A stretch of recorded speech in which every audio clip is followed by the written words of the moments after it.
I remember how Naomi, my then new wife, looked at me on our wedding day, like I was the only person in the world who mattered, her eyes shimmering with a warmth that seemed impossible to fake. We had spent months planning a small, intimate ceremony with just our closest friends and family in attendance, and everything about that day felt magical, from the handwritten vows we exchanged to the laughter echoing off the walls of our reception hall. We were both eager to begin our lives together in earnest, so naturally.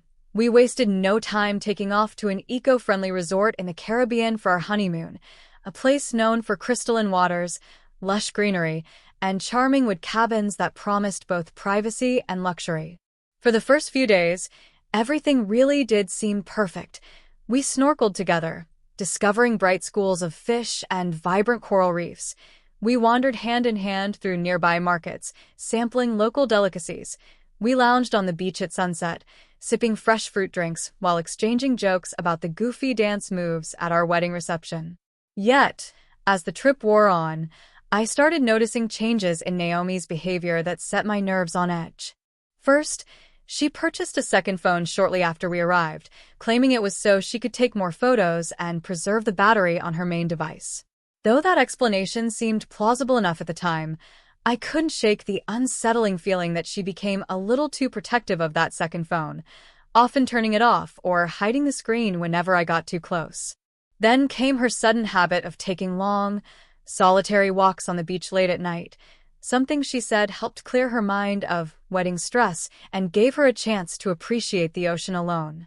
At first, I respected her need for personal space. After all, it wasn't like we had to be attached at the hip every moment, but the frequency of these walks, and the way she seemed uneasy whenever I offered to join her, was a nagging red flag. By the middle of the honeymoon, day 5 or 6, I noticed she was often smiling at her phone during random times, texting rapidly, and then locking the screen if I so much as glanced her way. The tension in the air grew whenever I asked if everything was okay. She would say yes, plaster on a quick smile, and redirect the conversation back to me or to our surroundings. Deep down, I knew something was off, but it wasn't until one evening, when my curiosity got the best of me, that the ugly truth smacked me in the face. Naomi told me she was going on her usual late-night stroll, so I waited a few minutes before slipping on a dark hoodie and quietly following her. The moonlight illuminated the powdery sand, revealing her silhouette walking briskly along the shoreline. I kept a good distance, careful not to crunch the sand loudly or disturb the calm hush of the surf.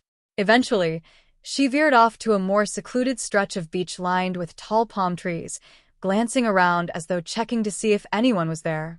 My heart pounded so fiercely I half expected her to hear it. A few moments later, a tall figure emerged from the shadows. Someone I vaguely recognized from the resort's bar, a lone traveler named Marcus who had briefly chatted with Naomi earlier in the week. The next scene played out like a slow-motion nightmare.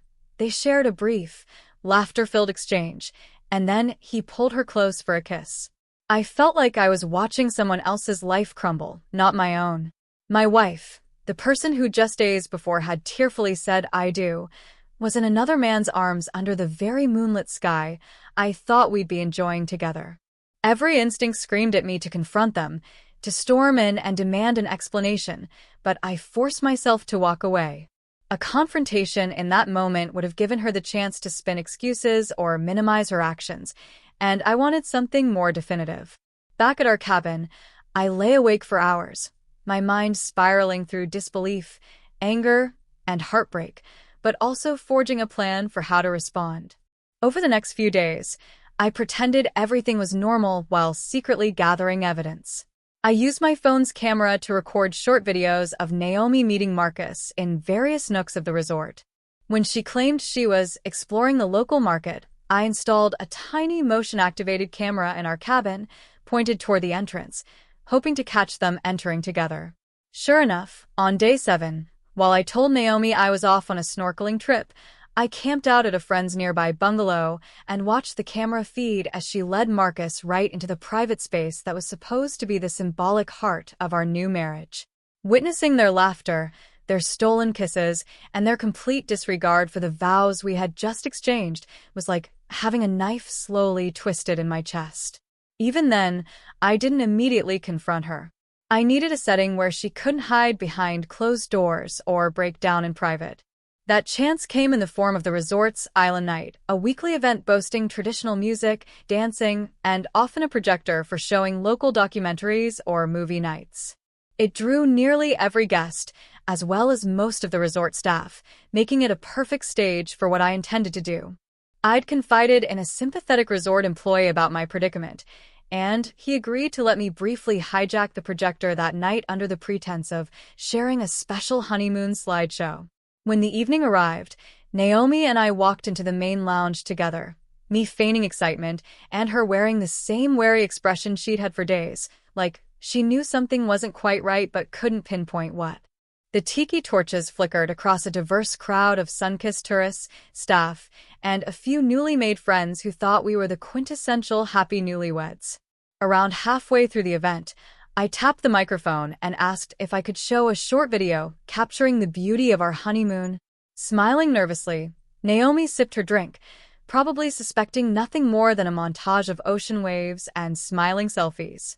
But the moment I hit play, the screen flashed scenes of her and Marcus stepping into our cabin, arms around each other, exchanging heated embraces and mocking me with lines like, "He's so clueless." Gasps rippled through the lounge, and someone even shrieked. Naomi dropped her drink, the glass shattering on the floor. Her eyes darted between me, the screen, and the crowd as she realized what was happening. A hush descended, the music abruptly stopped, and I kept my voice steady, explaining to everyone that this was the reality of our so-called honeymoon, a betrayal so brazen it bordered on unbelievable. Naomi tried to stammer out an apology, tears already streaming down her face, but I cut her off. I informed her, in front of everyone, that I had already contacted a lawyer the day before, that I was filing for annulment, and that she wouldn't be walking away with a single penny of my earnings because we'd signed a prenuptial agreement. Marcus tried to sidle out of the spotlight, but the resort manager approached him and ordered him to leave immediately, citing the resort's strict policy against disruptive behavior and unauthorized entry into another guest's private suite. The crowd looked on, some in sympathy for me, others in shock or disgust at Naomi and Marcus's audacity. Naomi's tears gave way to sobs as she pleaded for me to talk to her privately, but I felt numb by then. My heartbreak had hardened into a cold determination. I walked out of the lounge, leaving her behind to face the stunned whispers and camera flashes from curious onlookers who would no doubt post about this scandal online. Returning to our cabin alone, I packed my bags, mind swirling with a mix of profound sadness and the faint relief of having seized control of a situation I never asked for. The next morning, I checked out early, ignoring Naomi's tear-stained face lingering near the reception desk, arms hugging her torso in a final silent plea. Once home, the legal process was swift. The evidence I'd collected was indisputable, and it became clear she had absolutely no standing for alimony or any share of my assets. Family and friends, appalled by her actions, rallied around me. Naomi tried calling me repeatedly, leaving messages about how she'd made a terrible mistake, how she still loved me deep down, but her words fell on deaf ears. I was already crafting a new life, nursing the wounds she'd inflicted, and learning that trust is delicate. Once shattered, it's nearly impossible to fully piece back together. Over time, I rebuilt my sense of self-worth, reminded by each day that her betrayal was not a reflection of my value, but rather her own lack of integrity.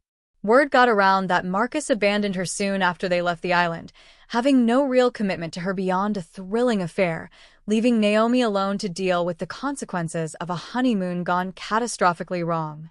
I heard from mutual acquaintances that she struggled to find stability and that her family, humiliated, distanced themselves for a while. As for me, I found solace in the fact that, while my love for her had been genuine, I'd managed to protect myself financially and emotionally in the end, ensuring her calculated choice to cheat cost her everything she'd once cherished. Sometimes, when I think back on that honeymoon, I still taste the bitterness of betrayal, but I also remember the surge of catharsis I felt orchestrating that public reveal, giving her a glimpse of the pain she'd inflicted on me and making sure she would never forget that her fleeting betrayal during our supposedly happiest vacation cost her our entire future.